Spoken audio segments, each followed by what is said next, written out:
በውስጥ ይሄ ነገር ሲያጋጥማል ወይ ብለን እንድናስብ ራሳችንን እንድንጠይቅ የት ነው ያለነው የቱ ጋር ደርሰናል ብለን ያየንበትም ታሪክ ነው። ብርቱካን በጣም ተስፋ የነበራት ለዓላማዋ ታግላ እዚህ ጋር የደረሰች ጎበዝ ጠንካራ ወጣት ተማሪ ነበረች። ከዛ በኋላ ግን የመጣባት ነገር የሚያሳዝን ነው። የመጣባትን ነገር መቋቋም ባልቻለችበት ሁኔታ ላይ ደግሞ ተጨማሪ ነገር ወደ ህይወቷ መጣ። ያም ልጇ ነውና ለልጇ ብርቱካን ምን ብላ ይሆን ታሪኳን የምትነግረው ብዬ ሳስብ ነበር። በጣም የሚያስጨንቅና የሚረብሽም ጭምር ነው። የሷም ህይወት ተበላሸ ስንል እንደገና ደግሞ ህፃን ልጅ ወደዚህ አምጥታለች። የዛ ህፃን ልጅ ተስፋውስ ምንድነው? ነገስ የሚመለስለት መልስ ምንድነው? ይሄ ልጅስ እንዴት አድርጎ ነው አድጎ ሀገርን የሚረከበው ብለን እንድንጠይቅ የሚያደርገንም ይመስለኛል። የብርቱካን ታሪክ በጣም ብዙ ሴቶች ላይ ያጋጥማል። ግን ደግሞ ይሄኛው የሚዘገንንና ለመስማትም ለጆሮም ለማየትም የሚቀፈው ነው ያገኘው። ያው ሰው ስትሆኚ ተፈተኛለሽ። አንዳንዴ የፈተናም አይነት አለው እንዴት ያለሽ በቃ በርግጥ ላያስችል አይሰጥም ይባላል። ግን ደግሞ አንዳንዴ ከመቻል በላይ የሚሆኑ ፈተናዎች አሉና እንደ ኢትዮጵያ እንደ ሀገር ደግሞ ስታስቡ እንደዚህ አይነት ሁኔታ የሚደረግበት ማህበረሰብ ውስጥ ነው እንደ ያለ ነው። በምን አይነት ሁኔታ ነው ህይወታችንን እየመራን ያለ ነው የሚለው ራሱ ሌላ ጥያቄ ነውና በጣም ከባድ ነው። የብርቱካን ቪዲዮንም ቁጭ ብዬ ሳየው እውነት ለመናገር አንደበት የለኝም። ከአእምሮ በላይ ነው። እጅግ በጣም የሚሰቀጥጥና የሚዘገንን ከመሆኑ ብዛት የተነሳ ጭራሽ እንደውም ፊልም ነው እንዴ አክቲንግ ነው እንዴ የሚያስብል ሁላ። ምክንያቱም ያው ብዙ ሆረር ፊልሞችን እንሰማለን፣ ግን የእውነት መሬት ላይ የወረደ እንደዚህ በዚህ ልክ የሚሰማ ነውር ሁላ አለ ወይ እስከ ማለትም ድረስ አለና ብርቱካን እንግዲህ ስቱዲዮ ውስጥ ትገኛለች። አብረን ቆመን እንቀበላለን። እንኳን ደህና መጣሽ። እንኳን ደህና መጣሽ ብርቱካን። አረፈይ እንዴት ብርቱካን? እንኳን ደህና መጣሽ። በጣም ነው የምታምሪው። በጣም ቆንጆ ከለሯ ራሱ እንዴት እንደሚያምር።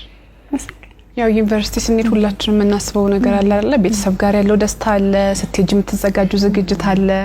ከሄድሽ በኋላ ደግሞ ያው ቤተሰብ ነው ገንዘብ የሚልከው እንፈልገው ነገር። ያን ጊዜ እንዴት አሳለፍሽው? ስትሄጂስ እንዴት ነበረ? ስሄድ 300 ብር ነው የተሰጠኝ።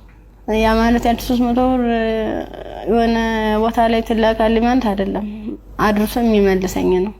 አመት ሙሉ የሚዘልቅ ማለት ነው። ጓደኞቼ በፕሌን በሆቴሎች በመኪና እየተመላለሱ በዓላትን ሲውሉ እኔ ግን ለአንድ አመት ተብሎ 300 ብር ነው ካልኩሌት ተደርጎ ይሰጠኝ ነበር። ስንት ነበር ትራንስፖርቱ? 150 ብር ነበር ሄጃው። እንደ ሴት ደግሞ ለሴት የሚያስፈልግ ነገር አለ፣ ምን እንቀባዋል፣ የተፈጥሮ ጉዳይ አለ። ለዚህ ሁሉ ነገር ገንዘብ ያስፈልጋል። በምን ነበረ ያን ነገር? ምን ጓደኞቼ የተሻለ ህይወት ነበር እንትን የሚሉ ባለሀብት ልጆች አሉ። እነሱ ነበር የሻር እያደረጉ እያዋጡ ነገሮችን የሚሸፍኑ ኢቭን ሞዴስ ራሱ ይገዙልኝ ነበር። ጓደኞቼ ነበር ከጎን ያሉት ማለት ነው። እሺ ከዛ በኋላ ያ ሁሉ ነገር አለፈና ዩኒቨርሲቲ ገባሽ። ዩኒቨርሲቲ ገብተሽ ሁለተኛ አመት ተማሪ ሆነሽ ነው ይሄ ነገር ያጋጠመሽ። እንዴት ነበር እስቲ ጊዜውን አስታውሽ? ማለት በጣም ነው የሚከብድ። 3 ሰዓት ላይ ልክ ከላይ ወረ 3 ሰዓት ዘጋብኝ። መመለስ አልፈልግ ወጣሁኝና የሆነ ይሮራጣሉ ማለት ነው ሰዎቹ። ስንሄድ በቃ ኧረ እንደዚህ ተኩስ የተነሳ ለምን ትሄዳላችሁ? በቃ በዚህ ሄዱ ነው በዚህና እንትን በሉ እዚያ ካገቡ ነው ሲሉን እኛ በሰዓቱ ተኛን ተቆርቁሮ ነው የመሰለን። እኛ እንደዚህ ለማትረፍ ነው ብለን ተንደርድረን ራሳቸው መኪና ገባን። የነሱ መኪና ምን እንደሆነ ረብሻ የሚፈጥሩ ሰዎች በመጡበት መኪና። አዎ ከፍተ ነው ከኋላ 1 አመት ከ6 ወር ነው እዚያ የቆየነው ጫካ ውስጥ ምንም ነገር ሳይፈጠር። አመት ከ6 ወር ምን ነበር የሚሏችሁ? ትጥቅ ነው ልንቀየራችሁ ነው ትታጠቃላችሁ፣ አለበለዚያ ያሰብነው አለ እሱ እንሰራለን አብረን ምን ይሆናል እያሉ። የት ነበርስ የምታድሩት? እዚህ ውጭ ላይ ነው። ብዙ ጊዜ ዛፍ ነበር እንዲተከልል እንትን መለይ ነበር። እዛ በምትሆኑበት ጊዜ በተለይ ለሴቶች አስቸጋሪ ሁኔታ የንጽህና መጠበቂያ ማግኘት ነው። ያንንስ እንዴት ነበር የምታሳልፉት? የምን ንጽህና መጠበቂያ ነው? መቀዘም ለንሰናክ ነበር ምንለው። ከ1 አመት ከ6 ወር በኋላ ምንድነው የተፈጠረው? መጨረሻችን ላይ ሰልፍ አሳለፉን። እርቃናችንን አውልቀው ልብሳችንን ካወለቁ በኋላ ሰልፍ አስያዙ። እኔ አጋጣሚ ከአምስተኛ አካባቢ ላይ ነበርኩኝ። ግንኙነት ከተደረገ በኋላ እንዴት ሲጨቀጭቁ ራሱ በፌሮ ሲወጉ አላስታውስም። ደንዝዟል ሰውነት። ምን ያህል ሰው እንደተደረገ አላውቅም። በ6ኛ ቀን ስነቃ እንደ ማበላ ነው የሚፈሰው። እሷ ደግሞ አንድ አካል ስለጎደላት ምንድነው አማራጭ የለበስኩትን ልብስ አውልቄ ለሷ ነገሮቿን አስሬ ነው ቅፋ እየወተትኩ ጀመር ጀመሩ እንዳላዝላት አልችላትም። ከዛ አብረን ነው ምን ሄደው አንቺ ነው ቆጥቼሻለ ድምጽ ጥለኝ እንዲሁ ነው ሁለት አካለ ስንኩል ማን ይቀበለናል አልኳት። ምክንያቱም ማንም ቢሆን እንደዚህ ደም እየፈሰሰ እንደዚህ ምድሩ ሁሉ ጨልሞብኝ ነገ ወዲያ የተሻለ ህይወት አገኛለሁ ብዬ ነገ ወዲያ ጥሩ ቦታ ደርሳለሁ ብዬ አሰብኩት ልጅ በቃ በጨረሻው እንደዚህ ሲያመር እንደዚህ ሲሆን በጣም ካፋኝ። በቃ ለሁሉም ነገ ወዲያ እንዴት ነው የምሆነው? ምንድነው ማድረግስ የምችለው? በምን አይነት መልኩ ነው ህይወቴንስ መጠገን የምችለው? አይዞሽ የሚለኝስ ማንኛው ሰው ነው? በቃ አለው እንደዚህ መጨረሻ ላይ ምንድነው ጎዳና ተዳዳሪ የሆንኩት? ጎዳና ነው ወድቄ በቃ እኔ እንጂ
አንዳንድ ታሪኮች ለመስማትም በጣም እጅግ በጣም ይከብዳሉ።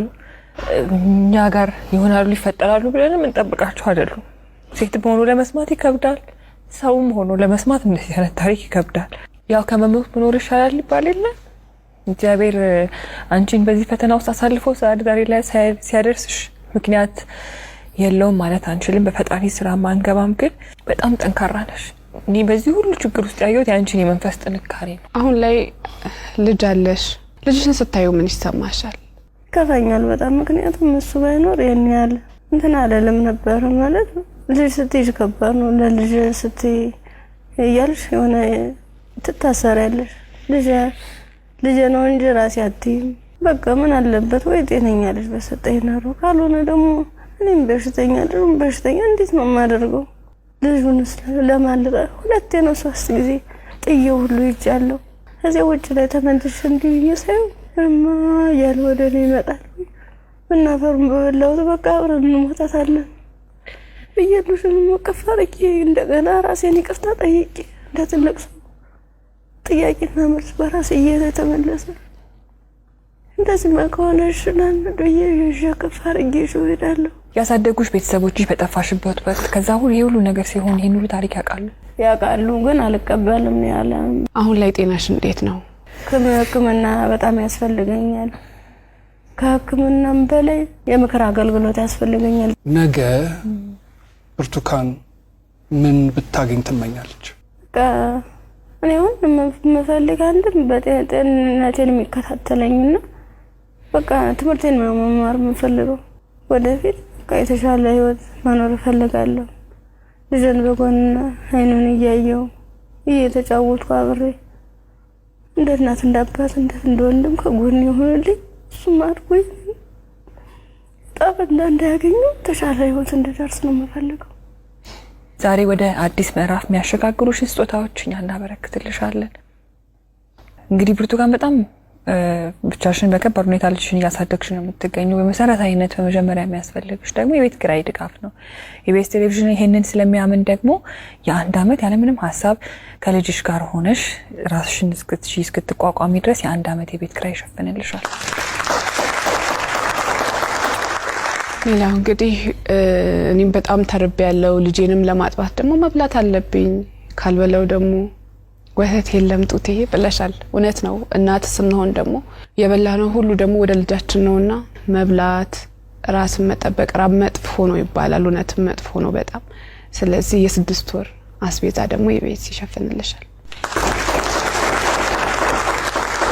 ከቤት ኪራይና ከአስቤዛ በተጨማሪ ደግሞ የልብስ ማጠቢያ ማሽን ኢቢኤስ ቴሌቪዥን ያበረክትልሻል። በጣም ትምህርትሽን ትወጃለሽ፣ መማር ትፈልጊያለሽ፣ መለወጥ ትፈልጊያለሽ። ባላሰብሽው ባልጠበቅሽው ሁኔታ ከትምህርትሽ ገበታ ወደ ኋላ ቀርተሻል። ያኔት ኮሌጅ ደግሞ በመረጥሽው በፋርማሲ ሊሆን ይችላል፣ በነርሲንግ እንዲሁም ደግሞ በላብራቶሪ ቴክኒሽያንነት 2 ቅርንጫፎች አሉ። ከሁለቱ በአንዱ ቅርንጫፍ መርጠሽ ትምህርትሽን እንድትከታተይ ትምህርት ቤት ወጪሽን ሙሉ በሙሉ ይሸፍንልሻል። እኛም ህልምሽ ተሳክቶ ስትመረቂ ደግሞ ለመምጣት ያብቃል። አሜን። ሌላው ደግሞ የሰው ልጅ ሁሉ ነገር ለማድረግ ጤናው ነው ቅድሚያው ነገርና ብርቱካን የልብ ኬዝም አለባት፣ እንዲሁም ልጇም እንደዚሁ ሕክምና ያስፈልገዋል። ከምንም ነገር በላይ ደግሞ የሳይኮሎጂ ባለሙያዎች እንደዚሁ የሚያዩ ይኖራሉና የሕክምና ድጋፍ ያስፈልጋታል በተለያየ አይነት መንገድ። የልብም እንደዚሁ የሳይኮሎጂም የልጇም ጤናም ጭምር ማለት ነውና በዚህ ላይ ደግሞ ድጋፋችሁን እንድታደርጉ እንላለንኛ። እንዲሁም ደግሞ ሀገር ውስጥም ከሀገር ውጭም ያላችሁ መልካም ደጋግ ኢትዮጵያውያን ይህን ፕሮግራም የምትከታተሉ እንግዲህ መቼም ዝም እንደማትሉ ፍጹም እምነታችን ነው። ከብርቱካን ጎን ነን የምትሉ በዚህ አድራሻዋ ልታገኟት ትችላላችሁ። በቃ ሙሉ ነገር ላደረጋችሁልኝ ገዛ ላደረጋችሁልኝ ሁሉ ነገር ተበበ ከልብ አመሰግናለሁ። ኢቢኤስ ቴሌቪዥንም እድሜ ጤና ይስጥልን። በጣም ነው ማመሰግነው። ወዳችኋለሁ፣ አከብራችኋለሁ። ነገ ወደ ደግሞ የኔ ህይወት ተሳክቶ የኔ መጥቼ እናንተ መጥቼ እዚህ ውስጥ ማስደስተበት ቀን ይናፍቀኛል። ደግሞም አደርገዋለሁ። እናምናለን እኛ።